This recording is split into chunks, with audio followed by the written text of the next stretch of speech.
बिस्मिल्लाहिर्रहमानिर्रहीम, अस्सलाम वालेकुम। मैं हूं फ़हीम अख्तर, एक और नए व्लॉग के साथ हाज़िर खिदमत हूं। नाज़रीन, रात गए मैंने एक बड़ी और अहम खबर दी थी कि chief election commissioner Sikandar Sultan Raja साहब जो हैं वो डिफ़ाल्टर निकले हैं और अब एक आइनी और कानूनी बहस छिड़ गई है कि क्या एक आइनी इदारे का जो सरबराह है, जिसने इंतखाबात कराने हैं, जिसने उम्मीदवारों को उनके नॉमिनेशन पेपर्स एक्सेप्ट करने हैं या रिजेक्ट कराने हैं, उनके जो रिटर्निंग अफसरान तैनात करने हैं, जिन्होंने ये सारा प्रोसेस करना है, कि क्या एक आइनी इदारे का सरबराह डिफ़ाल्टर हो सकता है या फिर नहीं हो सकता।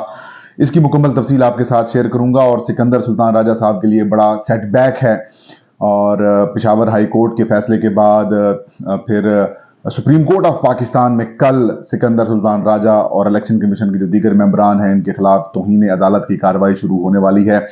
उसकी अपडेट देंगे। इसके अलावा कागजात नामजदगी मुस्तरद और मंजूर करने का सिलसिला जारी है। सबसे अहम और बड़ी खबर सामने आई है, स्पीकर खैबर पख्तूनख्वा असम्बली मुश्ताक गनी साहब, उनके नॉमिनेशन पेपर्स रिटर्निंग अफसरान ने रद्द कर दिए हैं। शाह महमूद कुरैशी साहब की गिरफ्तारी हुई है, फिर रिहाई हुई है और फिर जो गिरफ्तारी है वो कर दी गई है।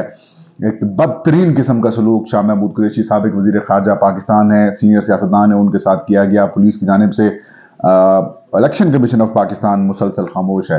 पेशावर हाई कोर्ट का फैसला इलेक्शन कमीशन को मसूल हो चुका है और अगले कुछ घंटों तक तहरीक इंसाफ के हवाले से अहम फैसला इलेक्शन कमीशन करेगा। इन तमाम तर चीज़ों के ऊपर आपके साथ मैं खबरें शेयर करूंगा। आगाज में वो खबर जिसकी इस वक्त पूरे पाकिस्तान के अंदर गूंज है, वो है Sikandar Sultan Raja chief election commissioner साहब, उनके डिफाल्टर होने की खबर। ये रात गए मैंने 92 टीवी के लिए खबर ब्रेक की, फिर ट्वीट किया। मैंने कहा अब आपको यूट्यूब के ऊपर भी तफसीलात फराहम कर दूं। सिकंदर सुल्तान राजा साहब का नाजरीन ऑफिशियल जो नाम है वो है मोहम्मद जलाल सिकंदर सुल्तान।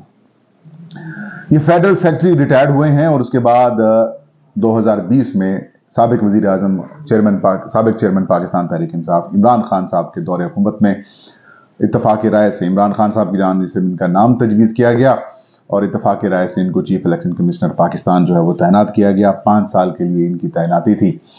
जनवरी 2025 में ये अपने ओहदे से जो है वो रिटायर हो जाएंगे।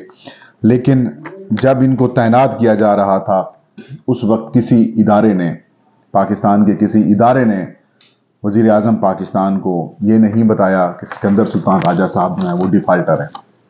कहानी यह है कि कल सेनेट ऑफ पाकिस्तान का इजलास होता है। सेनेट ऑफ पाकिस्तान के इजलास में एक सेनेटर साहब सवाल करते हैं कि जो पाकिस्तान हाउसिंग फाउंडेशन या फिर वजारत हाउसिंग के मातहत जितने भी इदारे हैं, उनके अंदर जो सरकारी मुलाजमीन और जो अफसरान हैं या रिटायर हो चुके हैं या फिर बाहर के लोग हैं जो मकान कर्ज उन्होंने हासिल किया हुआ है, उनमें से कोई ऐसे लोग हैं जिन्होंने अभी तक किराया वापस ना किया हो या फिर वो डिफाल्टर हो, तो एक लिस्ट वजारत हाउसिंग की जानिब से सेनेट ऑफ पाकिस्तान में पेश की जाती है और उस लिस्ट के अंदर लिखा हुआ होता है फेडरल सेक्रेटरी रिटायर्ड 2011 नवंबर 1 2011।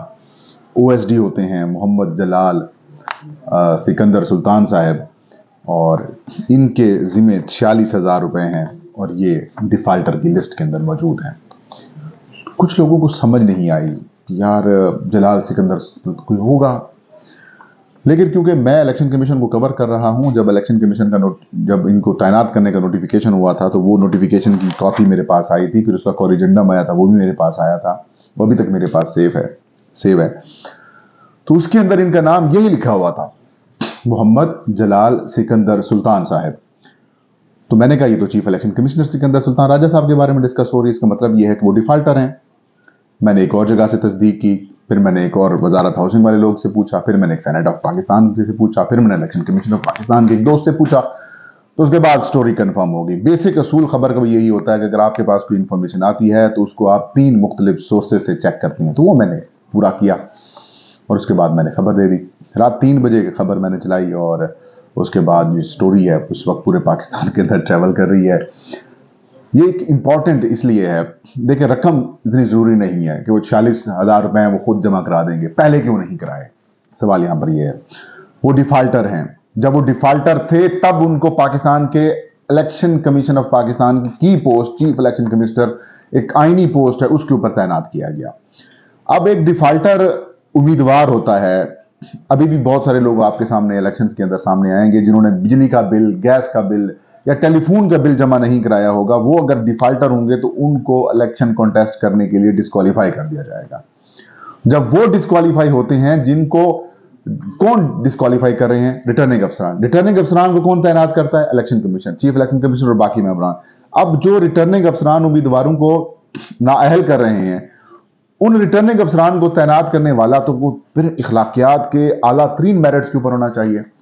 मतलब वो बंदा किसी तौर के ऊपर भी डिफॉल्टर नहीं होना चाहिए। लेकिन सिकंदर सुल्तान राजा साहब को जब तैनात किया गया, वो तब से डिफॉल्टर हैं।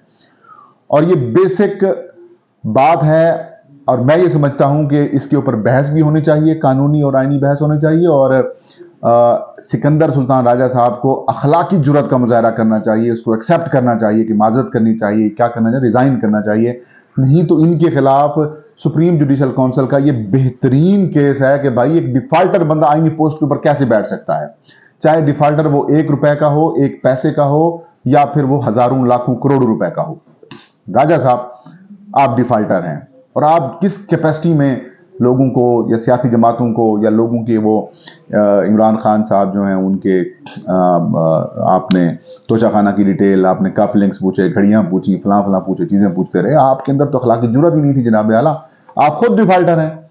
एक डिफॉल्टर शख्स किस तरह से अखलाकी सवाल पूछ सकता है?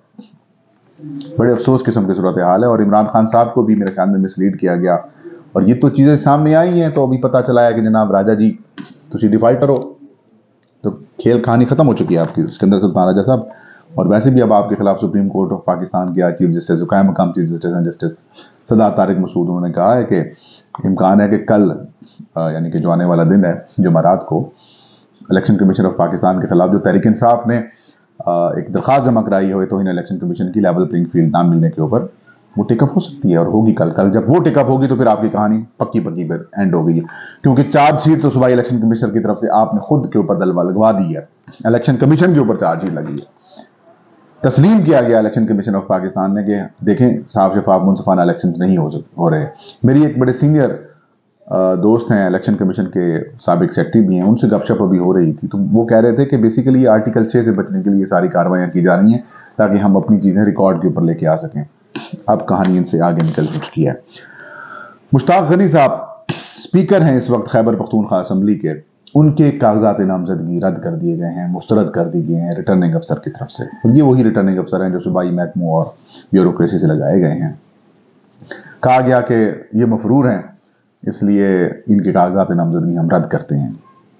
पहली बात तो यह है कि मफरूर होकर भी लोग इलेक्शन लड़ते हैं।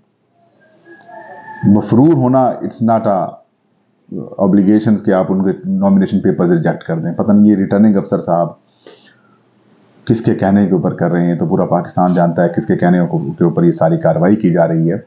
लेकिन ये वजह नहीं है, ये फैसला एपीलेट ट्रिब्यूनल के अंदर 2 मिनट भी सस्टेन नहीं करेगा और उनके नॉमिनेशन पेपर्स जो है वो मंजूर कर लिए जाएंगे। लेकिन रिटर्निंग अफसरान के जरिए तहरीक इंसाफ को पहले जिस परेशानी का सामना करना पड़ा था कि उनसे नॉमिनेशन पेपर छीने जा रहे थे, और पाकिस्तान की सियासी तारीख के अंदर पहली दफा हम देख रहे थे कि पहले उम्मीदवार उठाए जाते थे, अब नॉमिनेशन पेपर छीने जा रहे हैं उम्मीदवारों से, और जो उनके तायद कुनंदा और तजवीज़ कुनंदा है अब उनके खिलाफ भी कार्रवाई शुरू हो चुकी हैं। तो कहानी ये नहीं है, ये भी बहुत सारे और तहरीक इंसाफ के लोगों के भी नॉमिनेशन पेपर जो हैं वो रद्द किए जाएंगे। तो मुश्ताक गनी साहब के जो कागजात नामजदगी रद्द हुए हैं ये बहाल हो जाएंगे, और ये बिल्कुल गलत और बिल्कुल बकवास किस्म का फैसला है रिटर्निंग अफसर का। इसके अलावा जी शाह महमूद कुरैशी साहब की पहले सुप्रीम कोर्ट के हुक्म पर जमानत हुई, उनकी रिहाई होनी थी, फिर उनको नज़रबंद कर दिया गया। अब उनकी नज़रबंदी खत्म कर दी गई है और अब उनको एक और मुकदमे के अंदर गिरफ्तार कर लिया गया है। सवाल यह है कि ठीक है, कानूनी कार्रवाई करें, आप गिरफ्तारियां करें, सारा कुछ करें, लेकिन जिस किस्म की तज़हीक अमेज़ तरीके से शाह महमूद कुरैशी साहब को घसीटा गया, जिस तरीके से उनको धक्के दिए गए, बड़ा अफसोस हुआ। पाकिस्तान के वो सीनियर सियासतदान हैं, 2 दफ़ा वो वज़ीर ख़ारजा रह चुके हैं, वज़ारत ख़ारजा का कलमदान के मजाक नहीं होता, वो पाकिस्तान का दुनिया भर के अंदर फेस थे, अब भी हैं, बड़े सीनियर सियासतदान हैं, कई दफ़ा वो पार्लियामेंट के मेंबर रह चुके हैं। और जिस तरीके का रवैया पंजाब पुलिस और बिल्कुल पिंडी पुलिस की जानिब से इख्तियार किया गया, उसके ऊपर अफसोस ही किया जा सकता है। वही डिप्टी कमिश्नर हैं जिनको इलेक्शन कमीशन ने DROs बनाया हुआ है, वो डिप्टी कमिश्नर साहब जो हैं वो पहले इनको 3 MPO के तहत या 16 MPO के तहत जो गिरफ्तार करते हैं, फिर उसके बाद तनकीद होती है, फिर रिहा करते हैं और एक और मुकदमा बनाकर उनको अरेस्ट कर लेते हैं। तो इलेक्शन कमीशन ऑफ पाकिस्तान इसके ऊपर मुसलसल खामोश है। शर्म आनी चाहिए इलेक्शन कमीशन ऑफ पाकिस्तान को कि आप किस तरह का इलेक्शन करा रहे हैं। इससे बेहतर यह है कि आप इलेक्शन ना कराएं, आप इलेक्शन रोक दें और रिजाइन कर जाएं। बाकी साफ शफाफ इलेक्शन नहीं होंगे तो जमहूरियत को नुकसान पहुंचेगा, उसका फायदा आपको पता है जमहूरी कुव्वतें जो है उठा लेती हैं। इसके अलावा इलेक्शन कमीशन ऑफ पाकिस्तान को तहरीक इंसाफ के इंट्रा पार्टी इंतखाबात से मुतालिक जो पेशावर हाई कोर्ट का फैसला है वो मौसूल हो चुका है नाज़रीन, और इसके ऊपर इलेक्शन कमीशन जल्द फैसला करेगा। और इम्कान ये ज़ाहिर किया जा रहा है कि इलेक्शन कमीशन तहरीक इंसाफ के जो सर्टिफिकेट है वो जारी कर देगा और पिटिशनर्स के जरिए इसको सुप्रीम कोर्ट में चैलेंज करवाएगा, लेकिन जो भी जाएगा सुप्रीम कोर्ट से मुंह की खाएगा। ये था आज का वीलाग। फ़हीम अख्तर को इजाज़त दीजिए। अल्लाह हम सबका आगे नासिर हो।